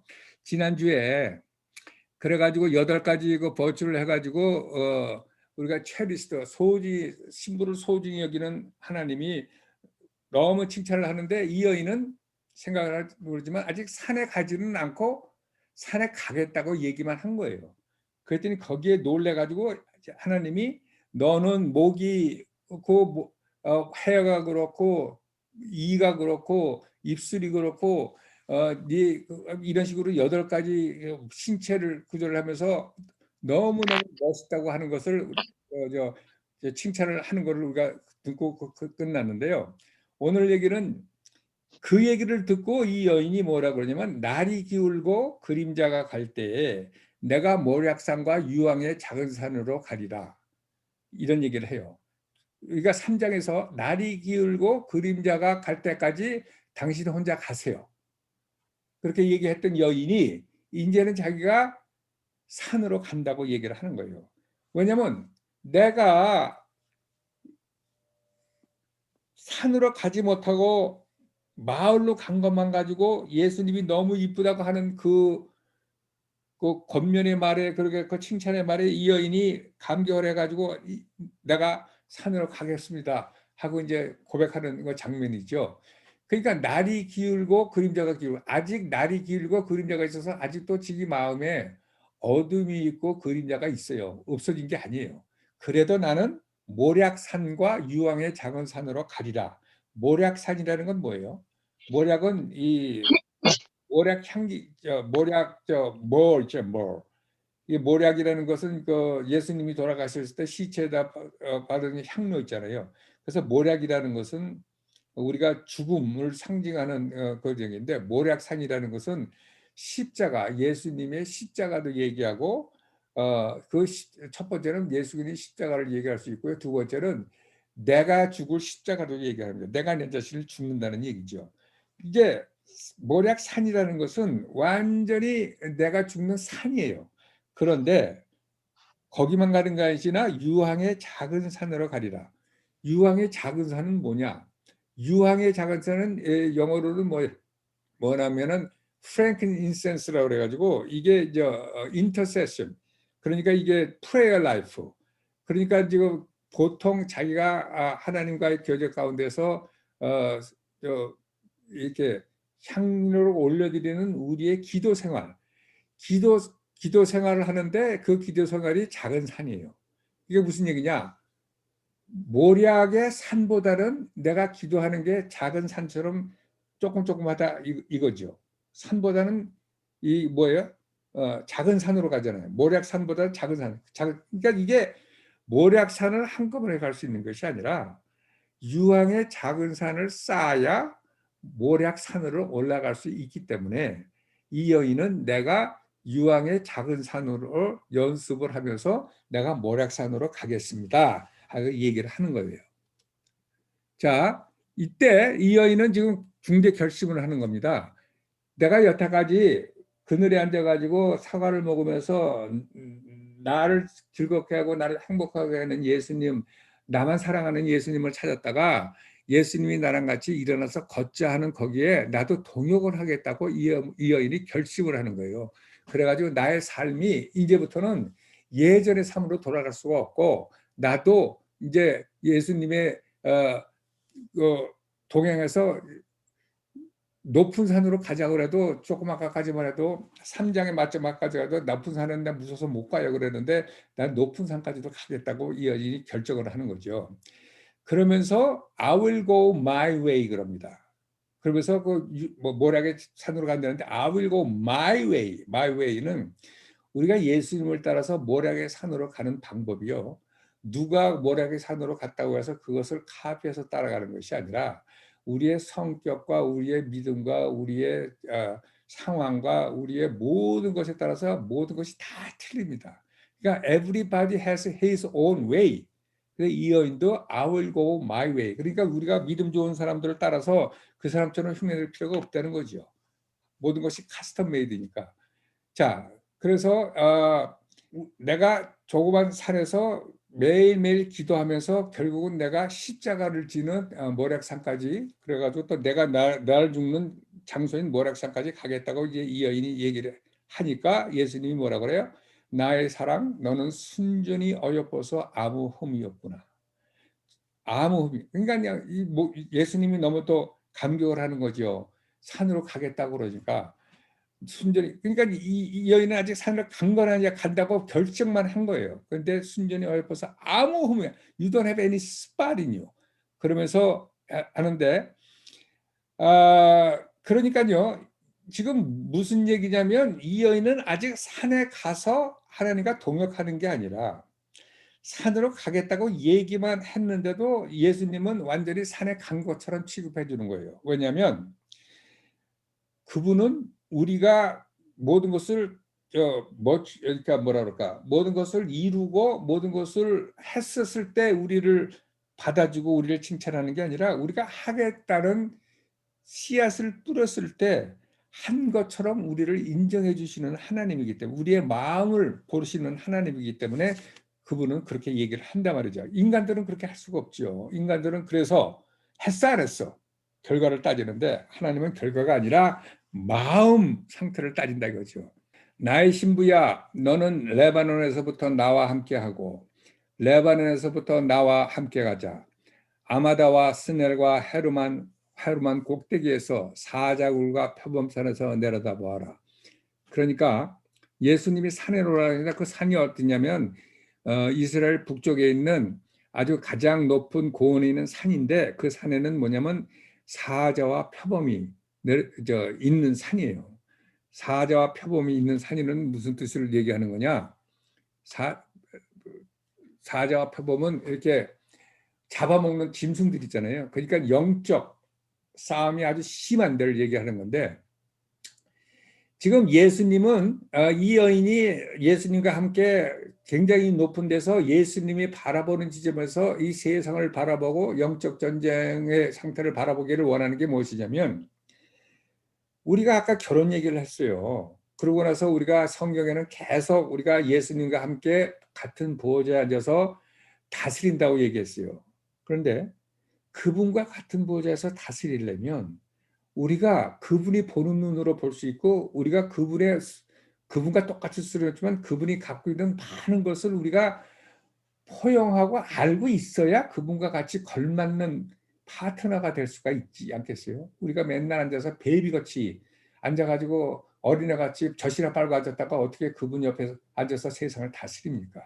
그러니까 예수님이 가만히 앉아있는 여인에게 나랑 같이 산에 가자 하는 얘기는 너의 데스티니는 나의 풀 파트너야. 너는 여기서만 있는 것이 아니라 내가 너를 위해서 준비한 모든 것은 이것보다도 더 큰 어마어마한 일이 너를 기다리고 있는데 그러려면 네가 내가 보는 거 내가 생각하는 이런 거를 비슷하게 생각해야 너도 그런 걸 할 수 있지 않니? 그래가지고 이 산으로 초청을 하는 거예요. 그래서 거기서 벌어지는 영적 전쟁도 경험하게 하고 보게 하고 그다음에 산 위에서 보면 뭐지요? 저 뒤쪽도 보고 앞쪽도 보면서 인간사를 과거, 현재, 미래를 다 볼 수 있잖아요. 그러니까 예수님이 볼 수 있는 똑같은 수는 없지만 예수님이 보는 그 시각에서 볼 수 있는 것을 트레이닝 할 수 있는 데가 look from the top입니다. 그러니까 이게 굉장히 중요한 거죠. 우리는 가만히 앉아가지고 있다가 예수님과 같이 동역하면서 그 보좌에 앉아서 다스리는 게 아니라 그분이 우리를 초청해서 같이 풀 파트너십을 하는 연습장에 감으로써 준비하는 그거죠. 준비를 시키는 거죠. 그래서 레바논, from Lebanon, look from the top from Lebanon. 레바논이라는 것은 굉장히 그 헐몬산하고 세널산이 있는 이스라엘의 최고 높은 거기를 얘기하는 겁니다. 거기는 범도 있고 그런데 거기는 영적 전쟁이 치열한 곳에 가서 예수님이 영적 전쟁을 하는 모습도 보고 영적 전쟁이 되는 건 이런 거구나 하는 걸 하지 영적인 걸 전혀 모르면서 어떻게 앞으로 이 천년왕국에서 예수님과 함께 보좌에 앉아서 다스리겠습니까? 자, 그래서 이제 이 여인은 그냥 면사포를 입고 아름다운 신부만 아니라 아주 완전히 전쟁에도 능한 신부가 된 거죠. 그러니까 쉽게 얘기해서 캄벳, 군인들이 저 신발을 신는데 군화시잖아요. 면사포를 입은 신부지만 군화를 신은 신부라 이거지요. 오케이. 그랬더니 예수님이 뭐라고 그래? 나의 누이 나의 신부야 내가 내 마음을 빼앗았구나. 내 눈으로 한 번 보는 것과 내 목에 구슬 한 꿰미로 내 마음을 빼앗았구나. 그래서 이 영어로 내가 내 마음을 빼앗았구나 그러는데 영어로는 You have ravished my heart. 이거는요. ravish라는 얘기는 아주 익스트림한 아주 마음을 뺏어가는데 그냥 송두리째 그냥 확 채갔다는 얘기예요. 굉장히 바이런트한 워드입니다. 그러니까 이런 내가 산으로 가겠다고 하고는 이 아무것도 몰랐던 그 여인이 내가 산으로 가겠다는 그 얘기를 듣고 나의 누이 나의 신부야 네가 내 마음을 빼앗았구나 하고 딱 얘기를 하는 거예요. 그러니까 아직도 무슨 결과를 내고 영적 전쟁에서 승리해서 내가 마음을 빼앗긴 게 아니라 네가 그걸 하겠다는 그 사실 자체에 내가 감격을 했는데 네가 내 마음을 뺏었다는 거예요. 자, 여러분들 아시죠? 식물은 씨가 땅에 뿌려졌을 때 식물이 있는 거예요. 근데 우리 눈에는 씨가 땅에 들어가 있으면 식물은 없어요. 씨가 꽃을 피고 나와야 식물이 있는 거예요. 근데 하나님은 땅에 씨앗이 부러진 것이 식물인 걸 아는 거예요. 그러니까 이 여인의 마음 안에 씨앗이 떨어진 그걸로 나온 걸로 다 취급을 하면서 마음을 빼앗았다고 얘기하는 거예요. 그러니까 하나님한테는 우리의 willing spirit이 그 어느 것보다도 중요한 겁니다. 근데 우리는 그 땅에 묻어있는 씨앗을 볼 수는 없지요. 그러니까 우리 결과를 따지는 거죠. 하나님은 우리의 어피어런스를 따지는 게 아니라 우리의 마음을 본다고 그러잖아요. 그분은 그걸 볼 수 있기 때문에 그렇게 되고요. 그래가지고 하나님은요 그분이 만든 에베레스트 산이라든가 이 뭐 수억이 되는 갤럭시에 있는 스타라든가 뭐 그다음에 뭐 그분이 만든 이 세상의 그 어마어마한 그걸로 마음을 뺏가는 게 아니라요 하나님의 말씀에 순종하는 그분의 신부의 마음을 빼앗기는 분이라는 사실. 우리가 그분에게 순종하겠다는 마음을 가짐으로써 거기에서 그분의 마음을 빼앗겠다는 사실을 안다는 것이 얼마나 우리의 신앙생활에 중요한 건지 모릅니다. 자, 그러면서 my sister라고 여기 처음 부릅니다.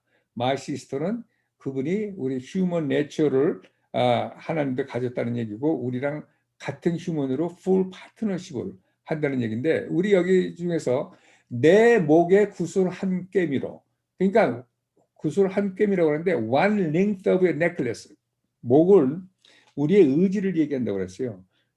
자, 목걸이에 보면은 이게 구슬이 지금 한 20개 30개 달렸잖아요.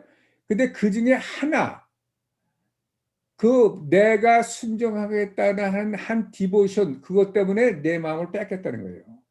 그러니까 이게 무슨 얘기냐면, 목걸이가 많은 것 중에서 하나 가지고 내가 이걸 순종하겠다는 하나 가지고 그분은 그 마음을 뺏겠다고 얘기를 하시니까 3개, 4개, 5개는 어떻게 하겠어요.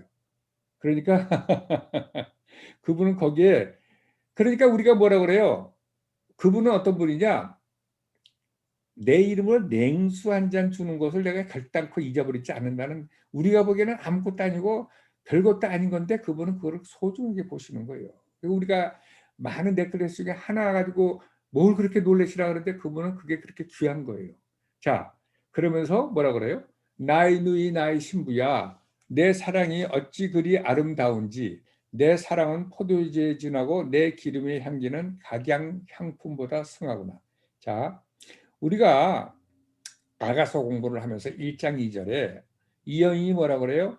하나님의 입술은, 하나님의 입술에서 나오는 하나님의 말씀은 이 포도주보다 더 향기롭다고 얘기했잖아요. 포도주는 뭐라고 그랬어요? 세상에 줄 수 있는 기쁨을 포도주라고 얘기했는데, 이거를 지금 아가서 4장에서는 예수님이 반대로 사용합니다. 나의 신부야, 네가 나를 사랑하는 그 사랑이 어찌 아름다운지, 내가 지은 이 세상에서 줄 수 있는 그 어떤 기쁨보다도 네 사랑이 더 나한테는 더 감격스럽다고 얘기하는, 그 여인이 1장에 얘기했던 것을 4장에서는 반대로 그 여인을 향해서 얘기를 해주고 있습니다. 내 기름의 향기는 각양 향품보다 승하거나. 기름이라는 건 뭐예요? inner quality, 향기는 뭐예요? 향기는 멀리서부터 냄새로 그 사람이 있는 걸 압니다. 그러니까 이 inner quality, 생각이라든가 믿음이라든가 바깥으로 보이지는 않지만 퍼퓸, 에어 하는 그 퍼퓸 안에 있는 것이 그 어떤 것보다 나를 즐겁게 하는구나. 우리는 우리 자신이 생각할 때 굉장히 모자라고 뭐 이거 가지고 뭐 그러나 하는데, 하나님은 그렇게 생각지 않고 내 기름의 향기는 각양 향품보다 더 프레그런트하다는 얘기를 하나님께서 하십니다. 예. 자, 그러면서 뭐라 그래요? 내 신부야, 내 입술에서는 꿀방울이 떨어지고 내 혀 밑에는 꿀과 젖이 여기 봅시다. 젖이 있고 내 의복의 향기는 레바논의 향기 같구나. 자, you are 립이라는 얘기는 말을 하는 걸 얘기해요. 말을 하는 거. 이제 입술에서 이제 하나님의 말씀이 나오잖아요. 말을 하는 얘기인데, 꿀방울이 떨어진다. 그러니까 꿀방울이 떨어지는데 하나 떨어지는 거예요. 그러니까 이 여인이 입을 벌려서 얘기를 하는데 마치 꿀방울이 한 방울 한 방울 떨어지는 것처럼 굉장히 절도 있게 아주 알맞게 떨어지고, 내 혀 밑에는 꿀과 젖이니까, 꿀과 젖은 뭐예요? 어린애들한테 먹이는 게 꿀과 젖이에요. 젖이. 그래가지고 이 임모치요, 아직 자라지 못한 사람한테 이렇게 살찌우게 하는 그 영양가가 있는 거죠. 그래가지고 이 여인이 입을 벌려서 얘기를 하면 완전히 그 잠언서 25장 1절에 얘기해서 경우에 맞는 말은 은쟁반에 황금 사자 같다고 얘기하는 것처럼, 어쩌면 그렇게 덕이 있는 얘기를 하나씩 하면서 경우에 맞는 얘기를 하면서 아직 이렇게 성숙하지 못한 사람한테 이렇게 힘을 주는 얘기를 할까 감격하는 얘기를 하는 거죠. 내 의복의 향기는 레바논의 향기 같구나. 내 의복이라는 것은 계시록에 보면은 우리의 디드, 우리의 사역을 얘기합니다. 네가 하는 그 사역의 향기는 이 세상 레바논의 시다는 전 세계에서 유명한데 아주 향기로운 시인데, 그 당시 최고로 치는 그 레바논의 향기처럼 네가 일을 했던 그 사역에서 나오는 모든 그 플레버는 너무 좋다고 그러고, 내 혀 밑에라는 것은 뭐냐면 이 여인의 말과 마음이 동시에 그러니까 마음은 딴 생각을 하고 입은 딴 얘기하는 것이 아니라 이 말을 하기 전에 깊이 생각을 하면서 한마디 한마디 하는 그거를 얘기합니다. 그러니까 한마디로 말해서 너는 모든 것이 아름답고 너 거기에 네가 날 순종하는 마음에 내 마음을 뺏었는데 너는 입을 벌려서 얘기하는 것마다 사람들한테 격려를 하고 덕이 되고 그다음에 한마디 한마디 말하는 게 그렇게 좋을 수가 없다 이제 그런 얘기를 하는 거죠. 그러면서 뭐라고 그래요? 나의 누이 나의 신부는 잠군 동산이여 덮은 우물이여 봉한 샘이로구나. 잠군 동산이라는 건 뭐냐? 잠군 동산이라는 거는 그 당시 왕은요. garden enclosed, 그러니까 private garden이 있었어요. private garden. 그러니까 이거는 일반 사람들이 구경하는 가든이 아니고요. 왕이 혼자만 즐길 수 있는 자기 혼자만 사색하고 즐길 수 있는 거기는 뭐 채소를 기르는 동산이 아니고요. 아주 아름답게 자기만을 위해서 만든 그 동산인데 거기는 아무나 못 들어와요. 그래서 잠군 동산이에요. 이 enclosed 동산이라고. 그러니까 이게 무슨 얘기냐면 너는 네 마음은 바로 나를 위해서 다른 사람들한테 열어주지 않고 나만을 위해서 열어준 나의 프라이빗 가든 것이다 하는 얘기예요. 나의 누이, 나의 신부는 잠군 동산이야. 내 거, you are mine. 그리고 네가 잠궜는데 잠근 건 뭐냐면 다른 사람들이 들어와 가지고 폴리트 할까 봐 잠궜고 자기가 또 다른 사람한테 정신 쓸까 봐 잠갔단 말이에요. 나만을 위해서 잠갔다는 얘기죠. 그걸 덮은 우물이에요.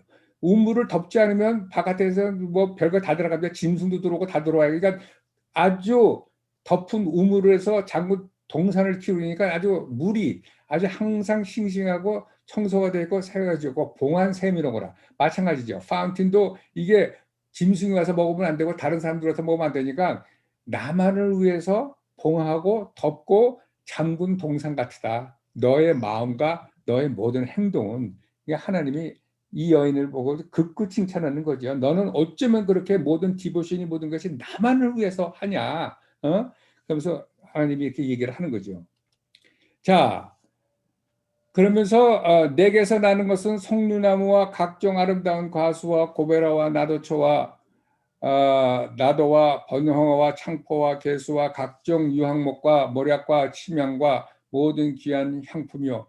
그러니까 이 안에서 나는 이 가든에서 나오는 것은 이 바라이어티하게 각 이제 이런 과일마다 뜻하는 바가 있는데요. 뭐 그렇게까지 갈 거는 없고 참 어마어마하게 바라이어티한 많은 과목이 자라는 그 옛날에는 그저 잡초만 무성해 가지고 내가 나의 가든을 킵하지 못했다고 그랬잖아요.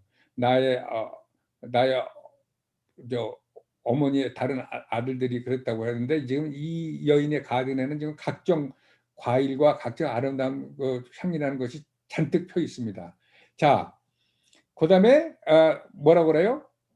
너는 동산의 샘이요 생수의 우물이요 레바논에부터 흐르는 시내로구나. 예수님이 이 여인을 보고 뭐라고 그러냐면 이 여인이 갖고 있는 사역의 미니스트리, 홀리 스피릿 미니스트리를 세 가지로 얘기합니다. 하나는 뭐냐면 샘, 또 하나는 우물, 세 번째는 시내.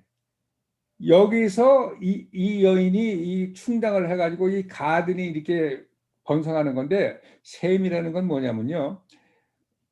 샘은 이 동산의 샘은 밑에서 물이 나오는데 물이 안 보여요. 그렇죠? 샘은 파운틴 오브 가든은 밑에서 있는데 이거는 뭐냐면 이 여인이 성령 안에서 성령의 생활하면서 그 안에만 갖고 있는 성령과 교제하면서 새롭게 나오는 이 모든 경험과 그 성령의 인티머시 거기서 나오는 이 그걸로 이 샘이 된다는 얘기예요. 샘 같다는 얘기죠. 그래가지고 이 여인의 미니스트리, 이 여인의 가든이 이렇게 아름답게 하는 서플라이는 소스는 어디서 나오냐?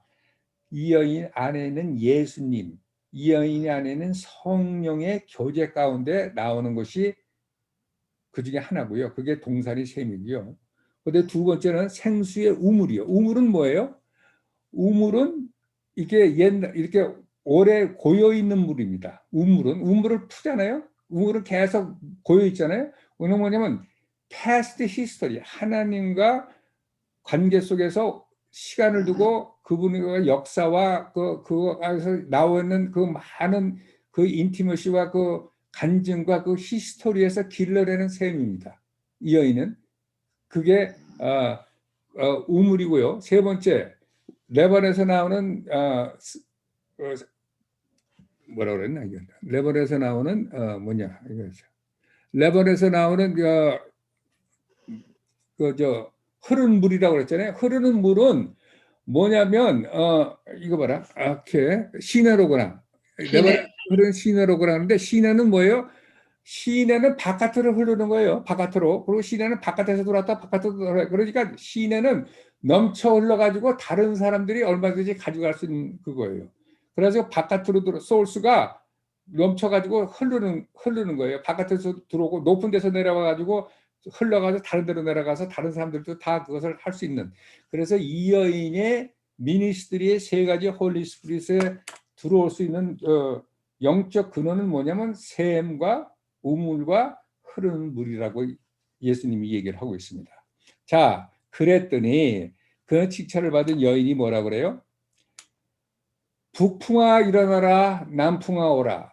나의 동산에 불어서 향기를 날리라. 나의 사랑하는 자가 그 동산에 들어가서 그 아름다운 실과 먹기를 원하노라. 자, 이 여인이 그래요. 바람에 대대고 얘기해요. 이 여인은 자기만 여태까지 알았어요. 그래가지고 하나님이 산에 올라갔더니 나는 못 가요, 무서워요. 그러다가 이제 점점 하나님이 이제 체리스 더 하트의 그 여인에 대해서 칭찬하고 그러면서 자꾸 그러니까 나도 갈게요 하면서 계속 하다가 이제 이 여인이 어디까지 왔냐? 자기를 잊어버리고 자기한테 얘기하는 게 아니라 바람한테 얘기합니다. 북풍아 일어나라. 북풍은 뭐예요? 북쪽에서 오는 콜드 바람이 북풍입니다. 쉽게 말해서 생활 환경 쪽에서 굉장히 힘들고 어렵고 시련 무서워하지 않는다 이거예요. 올라오면 와라 이거야. 나한테 환난아 와라. 나는 상관없다. 그리고 남풍아 오라. 남풍은 남쪽에서 오는 훈훈한 바람입니다. 하나님의 순풍입니다. 그러니까 북풍이 올든 남풍이 올든 나는 더 이상 상관 않겠다 이거예요. 그걸로 인해서 나의 동산에 불어서 내가 그걸로 인해서 나의 그 하나님을 위한 나의 향기가만 날릴 수 있다면 북풍도 와도 좋고 남풍도 와도 좋다는 이런 경지까지 올라간 거예요. 이 여인이. 그러니까 나는 하나님 나한테 기도 응답해 주세요. 나한테 이거 학교 붙여주세요. 사업 잘해 주세요. 이게 아니고 북풍아 와라 남풍아 와라 나의 동산에 불어서 향기를 날리기를 원한다 이런 얘기예요. 그래서 그거 왜 그러냐? 나의 사랑하는 자가 그의 동산에 들어가. 더 이상 이제 이 여인은 나의 동산이라고 그러는데 나의 동산이 그의 동산이라는 거예요. 그래서 그의 동산에서 남풍과 북풍이 불러서 날 통해서 일어나는 과실, 그거를 그분이 와서 따먹기만 한다면 북풍아 와라 남풍아 와라 얘기를 하는 거예요. 그러니까 이 여인이 지금 4장이거든요. 여기가 지금 야가서는 8장까지 갑니다. 4장에 와가지고 지금 완전히 이 여인은 지금 반을 왔는데 여태까지는요.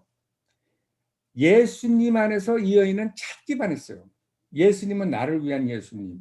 예수님 안에서 나의 예수님을 찾다가 이제는 4장부터 넘어가서는 여기가 분기점인데 무슨 개념은 나한테 찾으시는 예수님, 나를 통해서 가져가기를 원하시는 예수님한테 나를 드리겠다는 얘기예요.